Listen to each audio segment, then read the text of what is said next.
Hey guys, so finally getting back to working on my bike again. I took the carburetor out, and my plan was to clean it and get it back on the bike so I could actually have a bike to ride for the summer. And then, things and stuff happens, so that took a lot longer than expected. And but here is the carburetor all cleaned up and ready to be put back on the bike. And I know what your first question is going to be. Hey, dude, you said you were going to make a video on cleaning the carburetor, and now it's all clean. Where's the video? Yeah, well, like I said, I ran out of time, and I also, upon doing some research, made the decision that, you know what, it was better off having a professional do it, so I sent it off to my shop. Just a little bit out of the scope of something that I was willing to do, but look at this thing. It looks pretty clean as a whistle. So I will say that I ordered this. I ordered a kit online, and it was off of eBay, and it had like all the replacement parts and stuff. But some of the stuff actually, like these slides here, he cleaned and used the original slides because they worked better than the new ones. So sometimes cheap stuff isn't always the best. So you may want to consider when you're buying replacement parts for the rebuild kit for your carburetor, to not get something super cheap. So just my 2 cents on that. So anyway, but this thing is ready to go. So I'm excited to get it back on the bike and see how it runs. The first thing I need to do with this is, you may have noticed it with your own. First off, the carburetor was all gummed up with old gas. Well, I also noticed that on the intake ports here, you can see there's like a bunch of residue right here, and you can see a bunch of residue right there. So the first thing I'm going to do is take some brake cleaner, get on a rag, and clean out those ports. So I'm going to do that first. Okay, so I think you can see, let's see if I can get to focus there, definitely a difference. Get this hose out of the way. These ports are now nice and clean, so I'm ready to start on the next step of installing the carburetor. Quick side note on what I realized when I was cleaning these. If you think that cleaning your carburetor is a simple thing, it's definitely worth it to have, like the guy at the shop has the ultrasonic machine that he put it in. It took me a few minutes to really get that gunk out. It was just like a film on the inside here, but like I had to spray a lot of that brake cleaner on there and really work it back and forth multiple times to get rid of that residue. And that was just on a little spot like this. So you can only imagine what it's like in the intricacies in your jets all inside your carburetor. It's much better to have it professionally cleaned, in my opinion, unless you have all that set up and you know what you're doing. So anyway, just my 2 cents on that. All right, so first thing I'm going to install are going to be the boots that basically that attaches the carburetor to the cylinder heads. And so here are my new ones versus my old ones. Definitely, unless you like just recently replaced them, I would 100% get new boots. So right off the bat, with the same pressure, you can see I'm squeezing these just a little bit. With minimal pressure, I'm able to squeeze these. So obviously these are dry and hard, and they're not really going to create a really good seal. And I don't care how clean your carburetor is, if there's air leaking in, because this isn't creating a tight seal, it's just not going to work, right? So I went ahead and got some brand new ones. So I'm going to put my clamps on and then go ahead and install those onto the bike. Okay, so here's a little tip I just learned as far as exactly how to position your boots on the bike. You do have these little fancy tabs sticking down on the bottom here. So if you'll notice on the port, there's a little tab sticking out right here. That's where that is going to ride in between this tab. So that way you know what's going on correctly. So make sure it's put on. Might be a little difficult to get on with one hand. Got it. But just make sure that tab underneath is lined up. That way you know, because this boot is kind of bent in a certain direction, so you want to make sure it's put on correctly. So now that that's on, get the other side on, put your clamps on. Okay, I got the boots on. Just a nice little helpful tip. There are little grooves, like this is the upper groove for the upper clamp. There's one for the bottom clamp. Make sure that the clamp is correctly seated in the groove and not sitting too high, clamping on the wrong area. So, all right, next step is actually getting the carb to fit inside here. I'm gonna throw the camera on the tripod and see if I can make that happen. Okay, like I said, I'm kind of learning as I go here.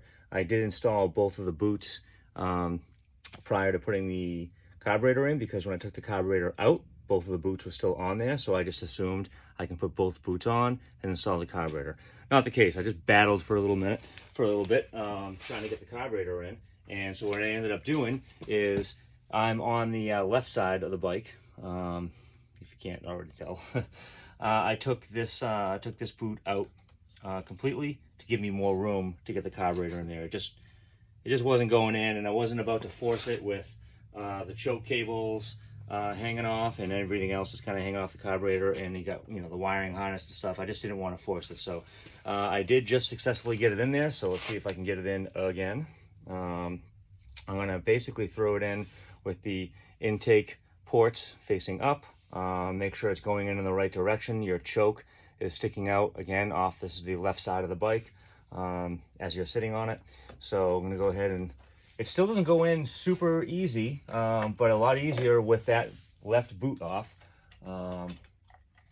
Make sure that clamp stays on the other boot, and it is in, kind of. All right, so that's in enough to the point where I'm going to get that boot back in. This is a little tricky, again, trying to keep your clamp on and making sure, like I said before, that little bottom tab right here on the bottom lines up. So I'm putting upward pressure on the carburetor.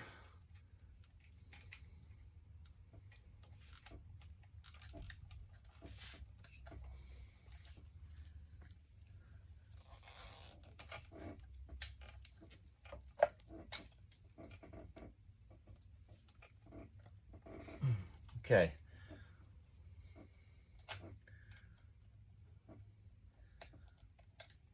Got the boot on.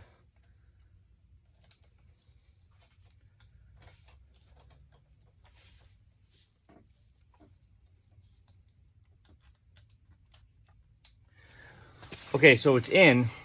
The boot is not 100% seated, so you definitely want to make sure that you're really paying attention to the fact that the bottom of the boot is seated in first to your cylinder head, and then you can go ahead and tighten down that clamp. So I'm going to double check that right now. Okay, so the carburetor's in. Just a couple of helpful tips. Again, don't forget to make sure you know where your clamp is supposed to be seated on the boot. I was just clamping down the bottom of this boot that I installed after, and the clamp definitely wasn't seated right. I had to double check and recheck, get a flashlight in there, make sure it's in the groove where it's supposed to be. And then the other thing is, when you're installing the carburetor onto the top of the boots, so the left side and the right side, it's definitely, and I learned this out, I learned the hard way on this, do one side first, get it in. I just happen to do the right side. Get it in and get it clamped down so it's in and secure, nice and tight. And then come on over here to the other side, and it's just all about putting pressure down and working its way in. With the new boots, it actually is not that bad because the rubber is pretty soft. But if you don't put the other one, if you don't put one side in first and clamp it, when you go to do the other side, it just pulls up and out as you're trying to finagle the other side in. So that's what I had to do. I clamped down the right side, got it all installed first, came over here and just kept wiggling the carburetor until it eventually worked its way into the boot. And then again, just be really careful about where you're tightening your clamps down onto the boot. So, all right, let's move on to the hoses next. Okay, so first step after getting the carburetors attached to the little boots is putting your intake hoses back on. This is the left side. Here is the left side of the air box right here. You have this part of the hose which is going to sit deep inside the box, and then you got this little groove right here, and that kind of sits around the outside opening of the air box here. So it's a little tricky getting that on. You're going to slide that in, and you basically just have to, with your fingers, work all the way around and get it so it's the inside portion of that groove is on the inside of the box, the outside portion of that groove is on the outside of the box. So there you go. And what that does is it locks it into the air box, so that way it can't just come off by itself. So now it's going to be a little tricky. You have to rotate the hose, get it so that it sits on top of the carburetor. Make sure your clamp, your hose clamp, is situated correctly so that the end of the screw is sticking out towards the outside of the bike, so it's easier to screw on. Push it down. Once you get it in place, it pushes onto the carburetor super easy. Again though, you want to make sure that it's seated correctly, and you want to make sure your clamp is in the right spot.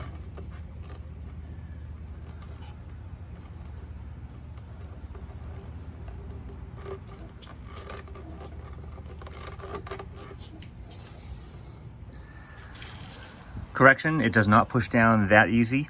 You really have to make sure that it's seated. I'll look at the other side. Completely down, up and over, all the way down to the bottom here of the carburetor, of the intake. So in order to do that, helpful tip, I really loosened up the clamp and got it completely out of the way.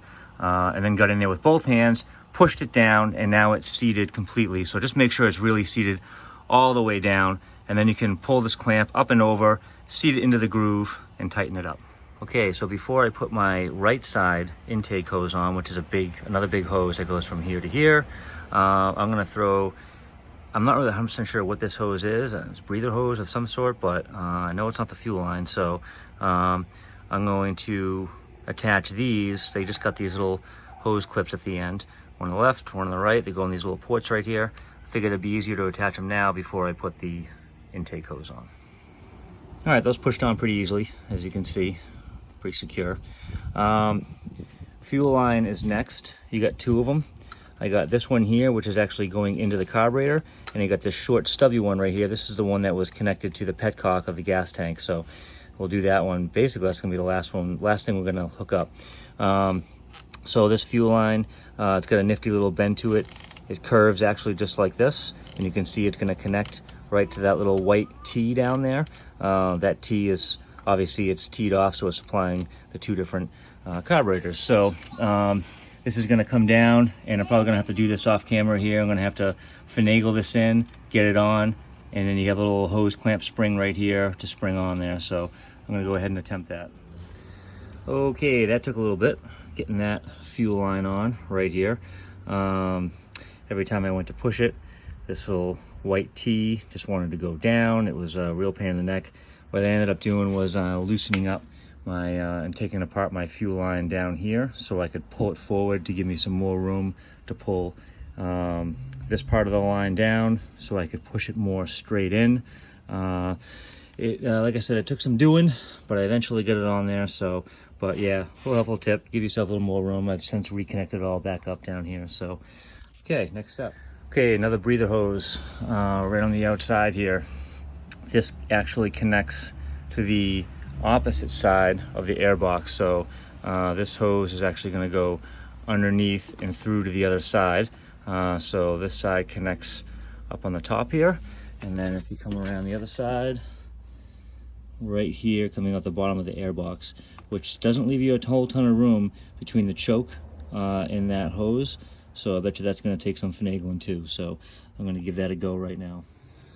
Okay, that was a little tricky, but not nearly as bad as the fuel line. So the best way that I did this was I actually started from the other side and I fed it in through this side. This portion of the hose right here is a little 90-degree bend. It was really tough to feed in from the left side and have it come out this way. So I started on this side, pushed it through. You can kind of with two hands, one hand pushing the hose down this way as you feed it right to left, and it comes out the other side. And then the technique I used on getting this hose in here was a combination of pushing the whole airbox up while pushing the tube down and pushing it in. And then once it got, be careful, don't go too far, but once the hose is directly underneath the nipple, the pressure of the airbox wanting to go back down and the pressure of the hose wanting to come up, it basically slides right on, which is nice. And then you put the little spring clamp on there, and then this guy was actually super easy because it's nice and exposed on the outside. Just slides on the tube, get your little clamp on there, and that portion of the install is done. And here is the breather hose for the opposite side. It's right up top here, and it's going to just connect right on here to this pipe on the top of the right side of the carburetor. Okay, so the next step is installing this second intake hose here. I just deleted the video of the introduction to it, but not really that big a deal. The biggest deal on getting this breather hose in is that you just have a nice tight connection. And when I mean a tight connection, make sure it's all the way on the breather box, the air box, and then all the way on your carburetor. Okay. And then a good way to test that is once you tighten your clamps down with the Phillips head screwdrivers, just give it a tug and wiggle. And if it doesn't come off either side, then you did a good job. So installed. All right, so the next step is going to be hooking up the throttle cables.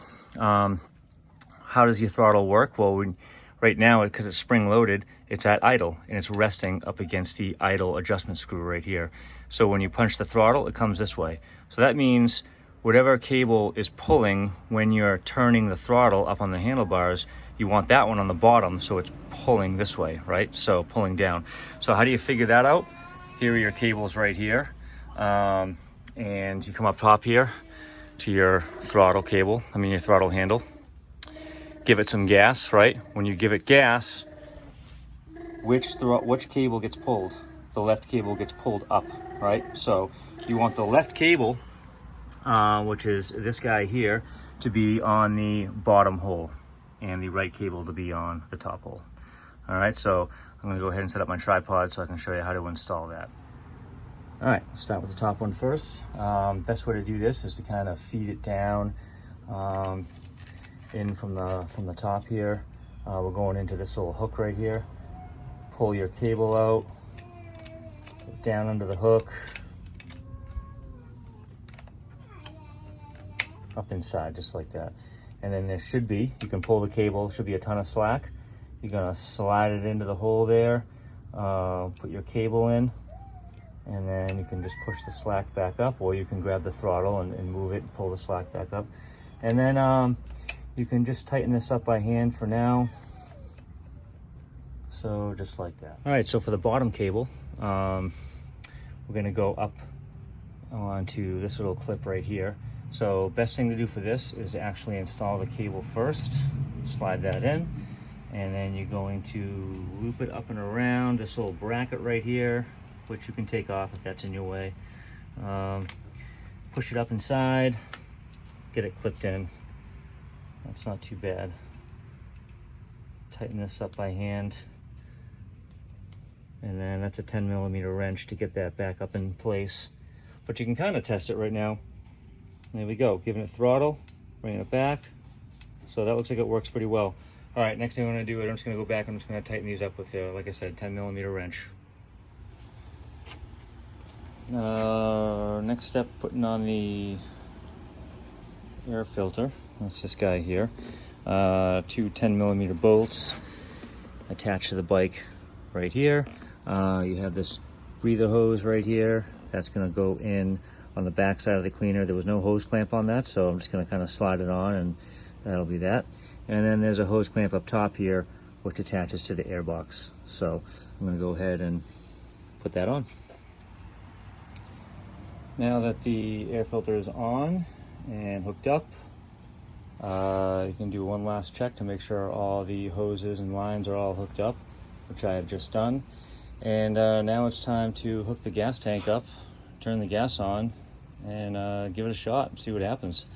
So I'm gonna do that. All right, getting the fuel line on was a little tricky. There's not a lot of room to work with. As you can see right here, if I can focus it, that spring is really tough. I have it facing down. So what I did was I got my finger in, one finger in from this side and one finger in from the other side. And basically I just squeezed it together from left and right side. And that's how I got the spring to get up, the clamp to get up and on that hose. So, yeah, next step is to get the petcock handle fed inside, a little Phillips head screw. There it is right there. That goes down inside and screws onto the petcock underneath, which is right there, that little square. There you go, focused. Right now the fuel is off. I'm gonna put this on just temporarily, just so I can turn the fuel on, see if I can get it started. If nothing's really working, I'm gonna have to take this apart again. So I'm just gonna kind of throw it on just so I can turn the fuel on. and then try and start it. All right, so I just spent a little bit of time. As you can see in the back there, I got my battery charger out. I tried to start it, and the bike has been sitting for a little bit. The battery was a little low, so it didn't take too long for it to die out on me. So I just threw it on the charger for about an hour, gave it enough charge. And one thing you gotta look out for, so first off on my bike, since it's a 93, I got a fuel filter and I got the fuel pump right here. So when I took this apart, I took the gas tank off, ran the bike until the fuel filter and everything, the pump was dry. All right, so no fuel in the fuel filter until now, as you can see, no fuel in the pump. So when you go to start this back up, it's gonna take a minute. I would say, well, you know, I spent about 30 seconds until the battery died, and then I had to let it sit, let the battery charge up, and then I took about another 20 seconds of a good cranking, just solid cranking with the choke on. I was giving it a little bit of gas, and then I saw the fuel work its way into the filter, and you know, once it gets into the filter, it's not too long after that, boom, started right up. Let's see how it sounds. Turn it on. Just like a Honda, just like I did before it got all gummed up. Starts up right away. Now I really haven't let it warm up this yet, so it still sounds like it's skipping a little bit, but you know, we'll see how it runs after the carburetors and everything kind of warm up a little bit. But for the time being, it sounds pretty good.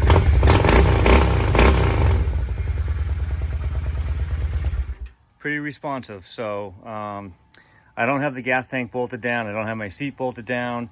I need to put the cover back on for the throttle cables, but yeah, that's pretty much it. So hopefully you guys got something out of this video. Right on.